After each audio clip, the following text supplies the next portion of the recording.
Bakit mahalaga ang binyag sa buhay natin? Mahal tayo ng Diyos. Nais niya ang kaganapan ng ating buhay, lalo na ang buhay na walang hanggan sa kanyang piling.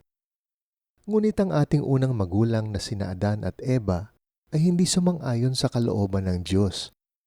Pinili nilang gawin ang gusto nila.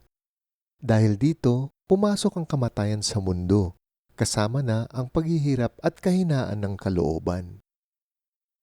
Sa kabila nito, hindi tayo binitawan at pinabayaan ng Diyos.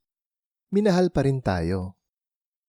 Tinatag niya ang sakramento ng binyag upang maibalik sa atin ang buhay na walang hanggan. Wika ni Jesus, "Sinasabi ko sa inyo, walang makakapasok sa kaharian ng Diyos kung hindi siya isinilang mula sa tubig at espiritu." Ang binyag ay mahalaga para sa kaligtasan. Sa pamamagitan ng pagbuhos ng tubig at pagbigkas ng mga salita ng binyag, tayo ay isinisilang muli sa buhay na walang hanggan. Ano ang mga biyaya na nakakamit natin sa binyag para sa ating mamumuhay dito sa lupa?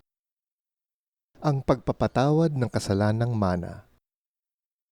Ang pagtanggap ng grasya at lakas upang labanan ang tukso. Tayo ay paulit-ulit na nagkakasala. Ang binyagan ay maaring dumulog sa sakramento ng kumpisal upang makatanggap ng kapatawaran at lakas upang labanan ang tukso. Ang pagiging anak ng Diyos. Sa binyag, tayo ay inampon ng Diyos at ginawang tagapagmana ng kanyang kaharian. Dahil dito, lakas loob natin siyang tinatawag na Ama namin. Pagiging kasapi ng simbahan. Sa pagtanggap ng binyag, tayo ay nagiging bahagi ng katawan ni Kristo, mga kaanib ng kanyang simbahan. Permanenteng tatak. Sa binyag, tayo ay tumatanggap ng isang tatak sa ating pagkatao na hindi mabubura kailanman hanggang sa kabilang buhay. Itong tatak ay tanda ng ating pagtatalaga ng ating sarili kay Kristo. Pagninilay. Pinahahalagahan ko ba ang mga biyaya na binigay sa akin noong ako ay nabinyagan? Panalangin. Panginoon, maraming salamat po sa inyong pagmamahal.